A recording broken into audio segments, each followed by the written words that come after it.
नमस्कार। माली समाचार हिंदी में आपका स्वागत है। मैं दिनेश माली। महाराष्ट्र में कौन कितनी सीटों पर लड़ेगा?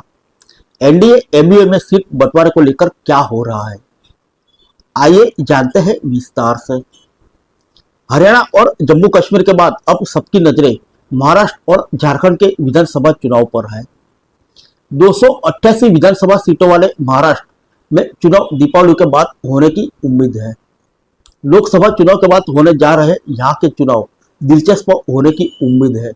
दोनों गठबंधन महायुति और महाविकास आघाड़ी सीट बंटवारे को अंतिम रूप देने की कवायद में जुटे हैं। हालांकि सीटों के चयन के दौरान दोनों गठबंधन में पार्टियां शामिल होने के बीच सीट पर विवाद की स्थिति भी है। आइए जानते हैं कि महाराष्ट्र में चुनाव कब होंगे, यहाँ दोनों गठबंधन में सीट बंटवारे को लेकर क्या हो रहा है, कितनी सीटों का बंटवारा तय हो चुका है, कौन सी पार्टी कितनी सीटों पर चुनाव लड़ सकती है। सबसे पहले जानते हैं कि महाराष्ट्र में चुनाव कब होंगे। राज्य की विधानसभा का कार्यकाल 26 नवंबर को खत्म हो रहा है। चुनाव आयोग दशहरे के बाद कभी भी चुनाव की तारीखों का ऐलान कर सकता है। संभावना जताई जा रही है कि झारखंड के साथ राज्य में नवंबर में एक साथ विधानसभा चुनाव को कराए जा सकते हैं। महाराष्ट्र में पिछली बार अक्टूबर में विधानसभा चुनाव हुए थे। चुनाव आयोग की टीम महाराष्ट्र में विधानसभा चुनाव 2024 की तैयारियों का जायजा ले चुकी है। मुख्य चुनाव आयुक्त राजीव कुमार के नेतृत्व में चुनाव आयुक्त ज्ञानेश कुमार, सुखबीर सिंह संधू के साथ लगभग 12 अधिकारियों के दल ने 27 और 28 सितंबर को महाराष्ट्र का 2 दिवसीय दौरा किया। इस दौरान आयोग ने आगामी चुनाव को लेकर सभी राजनीतिक दलों के प्रतिनिधियों से उनके सुझाव मांगे। आइए जानते हैं सत्ताधारी महायुति में सीट बंटवारे को लेकर क्या हो रहा है। महाराष्ट्र में फिलहाल महायुति की सरकार है, जिसमें भाजपा, शिवसेना और एनसीपी शामिल है। महाराष्ट्र विधानसभा चुनाव की 288 सीटों के बंटवारे को लेकर महायुति के घटक दलों के बीच कई दौर की मैराथन बैठकें हो चुकी है। स्थानीय मीडिया रिपोर्ट है कि 235 सीटों पर चुनाव लड़ने की चर्चा पूरी हो चुकी है। बाकी 53 सीटों पर भी जल्द फैसला हो जाएगा।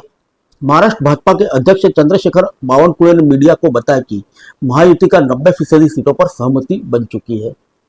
आइए जानते हैं किस पार्टी को कितनी सीटें मिल सकती है। स्थानीय मीडिया रिपोर्ट में दावा किया गया है कि भाजपा महायुति में सीटों को बंटवारा करते हुए 155 से ज्यादा सीटों पर चुनाव लड़ सकती है। एकनाथ शिंदे की शिवसेना को 60 से ज्यादा सीटें मिल सकती है। अजित पवार वाली एनसीपी को करीब 65 से 60 सीटें मिलेगी। एनसीपी अजित गुट के कार्यकारी अध्यक्ष और सांसद प्रफुल्ल पटेल ने बताया कि हमने चुनाव में सम्मानजनक सीटें मांगी थी, जिसके मुताबिक हमें 60 से 65 सीटें मिलेगी। प्रफुल्ल पटेल ने यह भी कहा कि हम इस सीट आवंटन से खुश हैं। प्रफुल्ल पटेल ने एक अहम घोषणा यह भी की कि महायुति के 235 उम्मीदवारों की पहली सूची दशहरा यानी 12 अक्टूबर को घोषित हो जाएगी।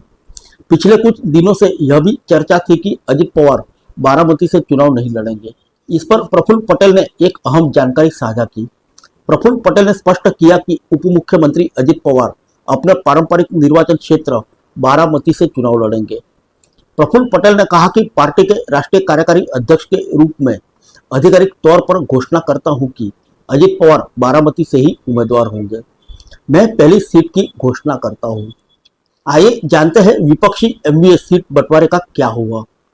महाराष्ट्र के चुनाव के लिए महाविकास आघाड़ी में सीट बंटवारे पर लगातार मंथन जारी है। एमवीए का सीट आवंटन अंतिम चरण में पहुंच चुका है। दक्षिण मुंबई के वाईबी चौहान सेंटर में गठबंधन नेताओं की अब तक कई दौर की बैठकें हो चुकी है।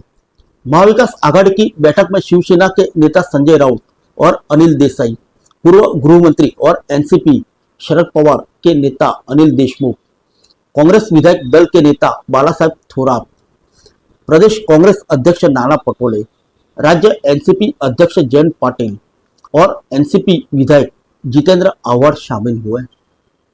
पूर्व गृह मंत्री और एनसीपी एसपी के नेता अनिल देशमुख के मुताबिक एमवीए में कुछ सीटों को छोड़कर बुधवार तक प्रक्रिया पूरी कर ली गई है और पहली सूची दशहरा के बाद घोषित की जाएगी। वहीं विपक्षी नेता विजय वडेट्टीवार ने कहा कि महाविकास आघाड़ी की सीट शेयरिंग लगभग हो चुकी है। कुल 288 में से 50 से 55 सीटों का सवाल बाकी है। वडेट्टीवार ने यह भी साफ किया कि बची हुई सीटों का फैसला अगली होने वाली अंतिम बैठक में होगा। वहीं एनसीपी एसपी के देशमुख ने बताया कि अधिकांश सीटों पर आम सहमति है, कुछ सीटों पर विवाद है, लेकिन हम इसे सौहार्दपूर्ण ढंग से सुलझा लेंगे और दिल्ली के हस्तक्षेप की कोई आवश्यकता नहीं होगी। देशमुख ने स्पष्ट किया कि मुख्यमंत्री पद पर कोई चर्चा नहीं हुई, न ही इस पर कोई विवाद था। उन्होंने कहा कि किसी ने भी मुख्यमंत्री पद का मुद्दा नहीं उठाया। हमारी प्राथमिकता महायुति सरकार को हटानी है। आइए जानते हैं एमबीए में किस पार्टी को कितनी सीटें मिल सकती है। बताया जा रहा है कि कांग्रेस 100 से ज्यादा सीटों पर चुनाव लड़ सकती है। शिवसेना यूबीटी भी करीब 100 सीटों पर चुनाव लड़ सकती है। शरद पवार की पार्टी एनसीपी एसपी को 80 से अधिक सीटों पर चुनाव लड़ने की उम्मीद है। स्थानीय रिपोर्ट के अनुसार सीट आवंटन में 2019 के विधानसभा चुनाव में पार्टी द्वारा जीती गई सीटें शामिल है। ऐसी 154 सीटें उन्हीं पार्टियों के पास रखी गई है और बहुत कम स्थानों में बदलाव किया गया है। बाकी 86 सीटों के बारे में निर्णय लेने का समय सीटों का आवंटन 2019 के विधानसभा चुनाव में मिले वोटों, दूसरे स्थान पर रहने वाली पार्टी, जीतने की संभावना वाली पार्टी और 2024 के लोकसभा चुनाव में विधानसभा क्षेत्रों में मिले वोटों के आधार पर किया जाएगा। सीट बंटवारे की बैठक में हिस्सा ले रहे महाराष्ट्र कांग्रेस के अध्यक्ष नाना पटोले ने कहा कि सीटों के आवंटन के लिए सीटों की संख्या नहीं बल्कि जीत की क्षमता मुख्य मानदंड है। फिर मिलेंगे अगले बुलेटिन में अन्य किसी खबर के साथ। तब तक के लिए इजाजत दीजिए। नमस्कार।